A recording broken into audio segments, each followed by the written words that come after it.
Yes. So let's talk about the conditions of roots of an quadratic equation. चलिए, this is the next topic, condition of roots. हमने पढ़ा था, शुरुआत में बात करी थी कि डिस्क्रिमिनेंट के नेचर से हमें नेचर ऑफ रूट्स पता चल जाता है ना. So we can say condition और नेचर ऑफ रूट्स, कि वो नेचर कैसा होगा, किस तरह की रूट्स आएंगी हमारे पास में, ये डिस्क्रिमिनेंट की वैल्यू से पता चल जाता है. एक स्टैंडर्ड लीनियर क्वाड्रेटिक इक्वेशन एक standard quadratic equation ax square plus bx plus c equals to 0 के फॉर्म में होती है, where a is not equals to 0. We know the reason why a can not be 0, है ना. इसमें अगर हम डिस्क्रिमिनेंट की वैल्यू निकालते हैं, that is b square minus 4ac, तो हमारे पास में डिस्क्रिमिनेंट की वैल्यू एक तरह से देखा जाए तो अपने पास या तो it will be greater than और equals to 0 or it will be less than 0. If it is less than 0 in 10th class, till 10th class, since we have not studied about complex number or that is not in a part of our syllabus, तो हम कहते हैं if discriminant is less than 0, then no real roots exist. तो कोई भी real root जो है वो एग्जिस्ट नहीं करती, उस क्वेश्चन को वहीं छोड़ देते हैं. डिस्क्रिमिनेंट क्योंकि लेस देन 0 है, so no real roots exist. But अगर डिस्क्रिमिनेंट ग्रेटर देन और इक्वल्स टू 0 हो तो अपने पास रियल रूट्स आती है, राइट. सो रियल रूट्स की कंडीशन अगर अपने से कोई पूछे तो इट इज ग्रेटर देन और इक्वल्स टू, यानी दोनों कंडीशन में either it should be greater than 0 और it should be equals to 0. So it says what is the, suppose somebody says और ask what is the condition for having equal roots, तो हमारे पास में equal roots के लिए हमारी condition होती है that discriminant should be equals to 0. ये इक्वल रूट्स की कंडीशन है. इसी तरह से if discriminant is greater than 0 then we have unequal roots. और यही चीज हमें अब डिटेल में पढ़नी है, that when we have equal roots and when we don't have equal but we have unequal roots. Distinct roots भी कह सकते हैं इसको, डिस्टिंक्ट रूट्स, अलग अलग रूट्स आनी है, डिफरेंट रूट्स आना, ठीक है. तो जिस तरह से अपन ने लीनियर इक्वेशन में किया था, find the value of k for which the system has no solution और इनफाइनाइट नंबर ऑफ सॉल्यूशंस, या फिर यूनिक सॉल्यूशन का केस, उसी तरह से यहाँ पे भी क्वेश्चन बनता है, find the value of k for which the system has a unique solution और हैज रियल रूट्स और अनइक्वल रूट्स और डिस्टिंक्ट रूट्स, इस तरह का. चलिए, तो पहली बात अपन ने क्या पढ़ी कि अगर डिस्क्रिमिनेंट, पहली कंडीशन ये है, is greater than 0 then it has real and unequal roots. देखिए ना, आपने क्वाड्रेटिक फॉर्मूले से क्वेश्चंस किए, आपको मालूम है अच्छी तरह से, डिस्क्रिमिनेंट अगर ग्रेटर देन 0 आ जाए तो इसका मतलब ये है कि वो रूट में, यानी क्वाड्रेटिक फॉर्मूला में जो है x is equals to minus b plus minus square root of D करेंगे तो एक बार प्लस भी होगा और एक बार माइनस भी होगा, तो दो वैल्यूज आएंगी, अलग अलग आएंगी, प्लस होने से अलग वैल्यू आएगी और माइनस होने से अलग वैल्यू आएगी, है ना, राइट. सो अगर हमें रियल और अनइक्वल रूट्स चाहिए तो हमारा discriminant should be greater than 0 होना चाहिए. अगर दूसरी कंडीशन ये है डिस्क्रिमिनेंट इक्वल्स टू 0 आ जाए तो हमारे पास रियल एंड इक्वल रूट्स की कंडीशन होती है, यानी कि रूट्स जो हैं वो इक्वल आएंगी और रियल आएंगी, राइट.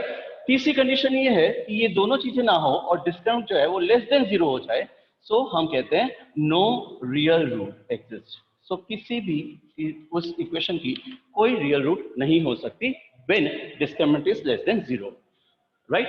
अब इसकी डिटेलिंग या इस टाइप के क्वेश्चंस को अपन थोड़ा सा डिटेल में करते हैं कि इस टॉपिक से, यानी कंडीशंस पे बेस्ड क्वेश्चंस कैसे हो सकते हैं. जैसे पहला क्वेश्चन ही लेते हैं, अपने पास में एक क्वेश्चन है, उसने कहा फाइंड k और find the value of k for which the equation or the quadratic equation x square minus 4kx plus 4 is equals to 0 has real and equal roots. It's a very simple question. It says find k for which the following equation, the quadratic equation x square minus 4kx plus 4 is equals to 0 has real and equal roots. So our solution should start from the formula or the concept, जैसा कि पहले भी बात की गई, values बाद में put करेंगे, पहले क्या करेंगे, फॉर्मूला लिखेंगे या कंसेप्ट लिखेंगे कि कंसेप्ट क्या है। कंसेप्ट ये है कि रियल और इक्वल रूट्स की कंडीशन होती है when discriminant is equals to 0। So d is equals to 0। It is usually denoted by d। इसे एग्जाम में समझाने की आपको जरूरत नहीं कि डिस्क्रिमिनेंट क्या है, ठीक है। इसी तरह से -4b² minus 4ac is equals to 0 जाएगा, क्योंकि डिस्क्रिमिनेंट इक्वल्स टू 0 है, और डिस्क्रिमिनेंट की वैल्यू हम b² माइनस 4ac से निकालते हैं। कुछ स्टूडेंट्स इसको सीधा directly b² equals to 4ac भी लिख लेते हैं। मेरे ख्याल से भी ये एक अच्छा तरीका है। b² इक्वल्स टू 4ac भी लिख सकते हैं क्या इसको? हाँ, लिख सकते हैं ना आराम से, क्योंकि देखिए ना b² minus 4ac equals to 0 है, तो b² इक्वल्स टू क्या हो जाएगा, 4ac। वो भी तरीका ठीक है, राइट।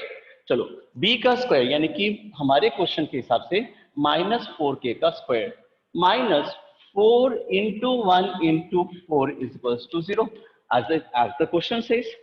जो b की वैल्यू है, b में देखिए ac हम abc से अच्छी तरह से जानते हैं, हम 10th क्लास में आ गए, हमें अच्छी तरह से मालूम है abc का मतलब क्या है हमारा, है ना। So 16k square minus 16 is equals to 0, isn't it? So k is equals to, or k square is equals to 1. 16 upon 16 is 1 only.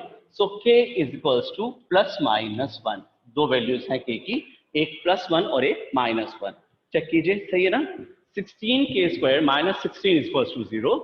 That means k square is equals to 1. और k equals two plus minus 1। वो +1 भी हो सकता है और -1 भी हो सकता है। अब इस क्वेश्चन को समझिएगा कि क्वेश्चन क्या था। हमें ये कहा जा रहा है कि कब k की वैल्यू क्या रखे कि इक्वेशन की इक्वल रूट्स आए हमारे पास, real and equal roots. Real तो होंगी, साथ में क्या होनी चाहिए, इक्वल। यानी इक्वल कब आएंगी, हम देखिए ना फॉर्मूला क्या होता है हमारे पास में, क्वाड्रेटिक फॉर्मूला होता है x is equals to minus b plus minus square root of b upon 2a। अब इक्वल रूट्स आने का मतलब ये है कि -b में प्लस माइनस 0 हो जाए, क्योंकि 0 प्लस हो या माइनस हो, it will not bring any change to the equation. कोई वैल्यू में प्रॉब्लम अंतर तो आएगा नहीं, चाहे +0 करें चाहे -0 करें। तो इक्वल रूट्स की कंडीशन क्या है, जब डिस्क्रिमिनेंट क्या होता है, 0। चेक कीजिए, है ना। अब वो कह रहा है k इक्वल्स टू 1। चलो 1 पुट करके देखते हैं। यहाँ पे अगर ये 1 आ जाए, तो अगर ये 1 हो जाए तो ये तो x माइनस 2 का होल स्क्वायर है, यानी x minus 2 equals to 0, x is equals to 2। देखिए ना इक्वल रूट्स है ना, दोनों सेम रूट्स हैं। इसका अगर स्प्लिटिंग ऑफ टर्म या फैक्टराइजेशन करें, x माइनस 2 का होल स्क्वायर है ये, तो x की वैल्यू क्या है, 2 और 2 है। पहले फैक्टर से भी 2 आएगी, दूसरे फैक्टर से भी 2 आएगी। इसको रिपीटेड रूट्स भी कहते हैं या कंसाइडिंग रूट्स भी कहते हैं। रिपीटेड रूट्स, कंसाइडिंग रूट्स, या सिंपल वर्ड्स में इक्वल रूट्स, ठीक है। हमने कहा k इज इक्वल्स टू -1 भी हो सकता है। यहाँ पे k था अपना, याद है ना आपको। यहाँ पे हमने कहा k इक्वल्स टू -1 भी हो सकता है। अगर इसको -1 मान लें तो ये तो +4x हो जाएगा। इसका मतलब ये x + 2 का होल स्क्वायर है, यानी x + 2 और x + 2 इसके दो फैक्टर्स हुए, तो x की वैल्यू क्या आएगी, ऑफ कोर्स पहले फैक्टर से भी -2 और दूसरे फैक्टर से भी -2 आएगी। Repeated roots, coinciding roots, equal roots, same roots, कोई बात नहीं। क्या होना चाहिए, discriminant should be equals to 0। So the very first question आपको बात समझ में आई, find the value of k for which the equation has real and equal roots, और इक्वल रूट्स ही में से, लेकिन उसको बोलना वैसे रियल एंड इक्वल ही चाहिए। तो क्या होना चाहिए, discriminant should be equals to 0। Discriminant equals to 0 के आपको 99% केसेस ये रेफरेंस बुक्स में भी इसी कंडीशन के मिलेंगे। ये तो हमारा सिलेबस में ही नहीं है, पार्ट ही नहीं है, ठीक है।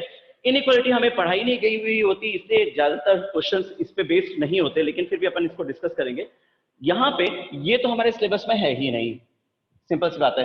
ये कॉम्प्लेक्स नंबर से रिलेटेड है, which is a part of 11th standard, इसको तो छोड़ ही देते हैं। इन दोनों को अपन ने डिस्कस करना है, उसमें से भी आपको श्योर कर रहा हूँ कि 99% केसेस जो है वो इक्वल रूट्स के ही होते हैं, यानी इज इक्वल्स टू 0। कंडीशन क्या है, discriminant should be equals to 0। Now the question is same. Suppose our question is same and it says find the value of k for which the equation has equal roots, और k जो है वो इस तरह से मान लीजिए 4x² minus 5x plus k is equals to 0. Find the value of k for which the equation has real and equal roots. We know the condition for real roots, discriminant should be equals to 0. So our solution will start from the condition that discriminant should be equals to 0. Discriminant is 0, that means b square minus 4ac is equals to 0, or we can say b square is equals to 4ac. कहते हैं ना, condition यही है, b square is equals to 4ac. b का square यानी कि -5 का square is equals to 4 into 4 into c. So ये हो जाएगा 25 is equals to 16k, और k is equals to 25 upon 16. Simple. क्या होना चाहिए k की वैल्यू 25 अपॉन 16 अगर हो यहाँ पे तो डिस्क्रिमिनेंट 0 हो जाएगा, और डिस्क्रिमिनेंट जब 0 होता है तो इक्वेशन की इक्वल रूट्स होती हैं. आप देखिए मैंने एक छोटा सा काम किया है, b square minus 4ac equals to 0 ना लिख करके मैं b square equals to 4ac लिख रहा हूँ. क्या फर्क पड़ता है उससे? कोई फर्क नहीं पड़ा. ठीक है. सो 25 इक्वल्स टू 16k और k equals to 25 upon 16. Isn't it easy? Right चले इसी को थोड़ा सा नेक्स्ट लेवल पे ले चलेंगे, थोड़ी सी कैलकुलेशन बढ़ाएंगे और थोड़ा सा टफ करेंगे इन क्वेश्चंस को, और प्रैक्टिस करेंगे नेक्स्ट मंडे, मतलब मंडे को. ठीक है. ओके. Happy independence day.